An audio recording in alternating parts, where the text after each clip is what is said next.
Okay. Um, Hello. Uh, I'm putting on a bit of a chipper voice because I've been having a terrible day today. Not terrible. Um, I feel sort of out of control in my own life. There's a couple of things that I'm like waiting on. Generally, I'm a pretty complacent person, but I do feel I've been trying to get things moving in my life, and I'm kind of waiting on other people. And as I want to do, I'm currently procrastinating by making a movie review YouTube channel. Hopefully the microphone quality is bearable. I'm filming this on a webcam on my laptop using my projector, which I've been meaning to use for more creative reasons. But alas, just as I'm talking out loud, I'm feeling better. So what this is a movie review channel. Um, I write down every movie I watch and I score them. There's been a bit of an evolution. I should have I was ready before I did this. Um, of my movie reviewing. And I've kind of slowly gotten to the conclusion that it's kind of stupid to to rate a film whatsoever. What led me to this is I began in 2024. Movies 2024. You're not going to be able to see a very good image of that, but it's just a list of movies, and also there's a list of the movies I didn't like, movies I liked, I didn't like. I probably watched about 60 movies in 2024, films or whatever, cinema. Um, and then in 2025, I started rating them on a technical and an emotional slash enjoyment scale. Um, that was fine. That kind of worked. I think, enjoyment is so subjective that, it's just whatever you want to do, however you initially feel. And then technical involves everything from writing to acting to cinematography to production design. Um, and then there's like the immediate kind of issue is when there's, say, fantastic cinematography or fantastic writing, but like the performance isn't stellar, and how do you mediate between the two? Let me think of like a good example. Okay, just looking at my list. Moonwalker by Michael Jackson. Um, Maybe that's a bit of a silly example because it's not really like a movie. It's like just a kind of compilation of music videos.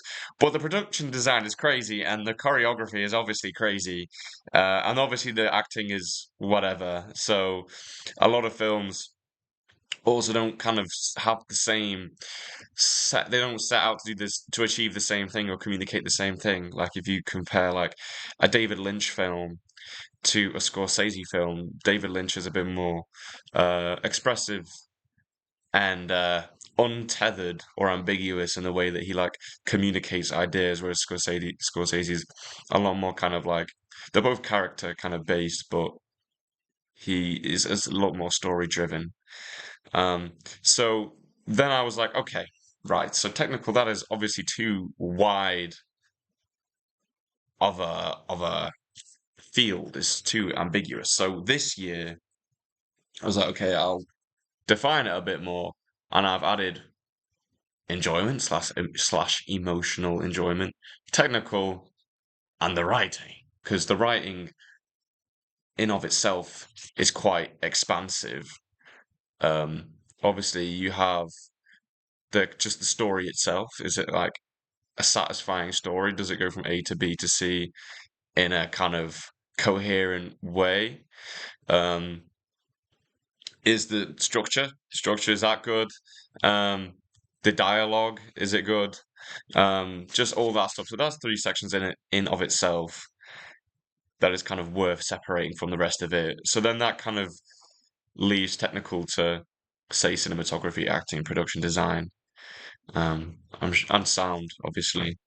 Um, so yeah, um, the more I uh, differentiate, the more I get confused. See, now technical is still the issue because once again, what if the cinematography is great, but the acting's a bit poo-poo? Like, what do you do? I don't know. So that's where I'm at. I think the more you get into rating films, the more you kind of lose in appreciation. I don't think there's like a wider debate of like, is film criticism even really valid at all because we're all so individualistic and our taste is kind of impossible to define, and you can't really generalize your preferences as like gospel. But anyway, I'm going to do it and I'm going to continue to do it. So the first film on my list of this year, I was going to go through each one. I think I'll probably just continue where I left off. I started off with Avatar: Fire and Ash. That was like the first film I watched. Um, I gave that um, technically a 10. Like that's the saving grace of the whole film is that it's just like generational in its CGI. Actually, I should probably start off with the enjoyment. I gave it an 8. I really didn't expect to enjoy it as much as I did. Um, Probably I was a bit hungover. Uh, so I don't know. I think it was a bit more emotional. Some shit was hitting where it probably didn't expect it to emotionally. But the writing is absolute shite. Um, I should mention that all my scales are on a scale of 1 to 10. 5 being completely average. Most of the films I aim to watch or watch, I don't look for bad films to watch, so they're all gonna generally, hopefully, be above a 5. But 5 is average, and everything below a 5 is like bad. So yeah, it's just completely repetitive and just recycles um a lot of the plot points and locations and almost character arcs of the previous two. Um, but yeah, that's Avatar 2. 3. Um, the last film I watched was Rocky 2, but that was last night, but I'm not going to talk about this. I'm going to talk about that one. The Face of Another, which I actually haven't read. Who is this by? It was like Toshi Yoshinara, which I've never heard of before. Hold on, sorry guys. Yes. Oh, I completely got that wrong. Hiroshi Teshigahara. This was fantastic. I've actually not rated this, so we'll give it a live rating. Um, this came out in 1966, and I've watched a fair amount of Japanese cinema, but this for me was really quite special and unique to me. Um, my experience is with Akira Kurosawa and Kobayashi. He did um, Harakiri. So like kind of like classic samurai cinema. I have seen Onibaba as well, who I forget who that is by. But this to me felt like a French New Wave film. I don't know if that's disrespectful to say. Um, just in the way it was composed, the story is very melodramatic.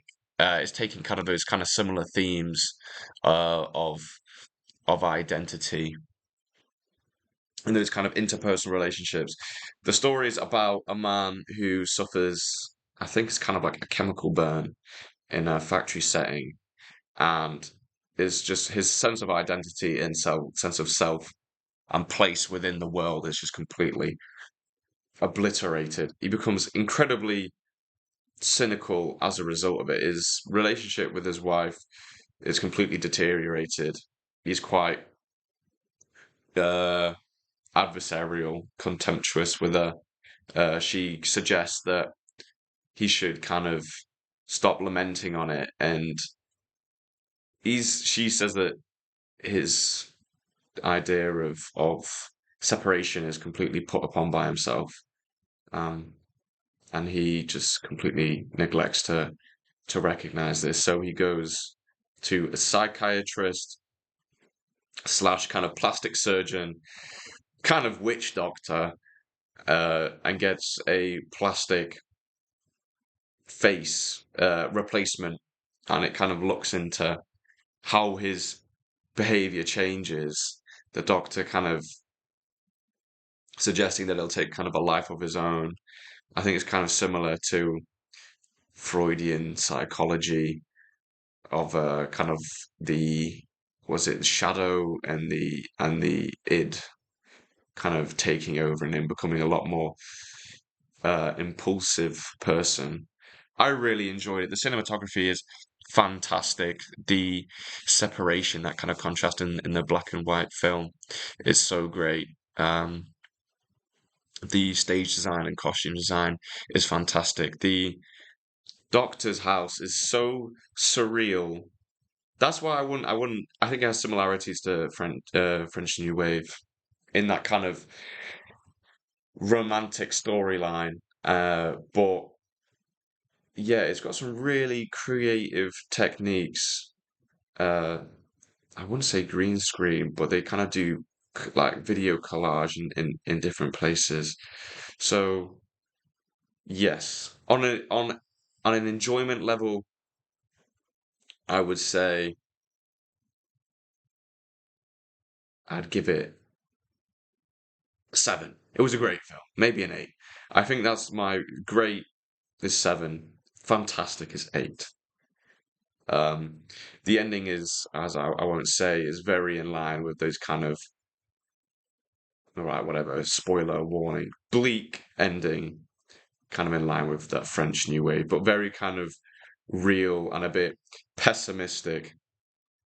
I think the uh, key line is you're lonely when you're free. So yeah, enjoyment level 7 or 8. Technical level, it's fantastic from the set design, production design, camera movement. The performances are really engaging, very humane, but quite dramatic at times, which I think is in line with the kind of absurd and fantastic elements of it. It almost feels like it's not like body horror, but it kind of feels like almost Frankenstein-esque in places. And the psychiatric doctor is very, it's not like a mad scientist, he's very grounded, but he kind of leans into, he likes to provoke the main character, who I'm pretty sure doesn't have a name. He's kind of, he's nameless and faceless, which kind of, it makes it, the story is kind of like a cautionary tale. They talk about this abstract idea of a mask and how we all have masks, which is kind of a theme explored in a lot of films and psychology. So yeah, that's the final one is the writing, which I give it a good 8. I think it has a degree of self-awareness and I think it's very honest and uncompromising. I don't think it's something that it's not been explored before, but it does so in a way where you really are gripped by it. It's grounded in a strange way. It's what you'd expect a man to do if he's just gotten a second chance of having an identity. So yeah, we'll go enjoyment level 8, technical level ooh, 7, and the writing. I'll give the writing an 8. It was a great film, highly recommended. So yeah, Actually, I feel good now. I feel like I'm having a good day now. I'm gonna go to the gym after this and eat my Greek style pasta bake. So I'm gonna continue doing these. I really enjoyed making this video. I'm probably quite incoherent. I should probably put more time into planning these. I don't have the patience for. I'm not gonna write a fucking script. In the strange case that someone actually watches this, please let me know if you've seen this film. The future videos will not be as long. I'm not going to put much effort into the production value. This is probably it. But I'm happy with this. So thank you for watching. Um, let us know if you agree with anything that I've said. All right, have a good day now.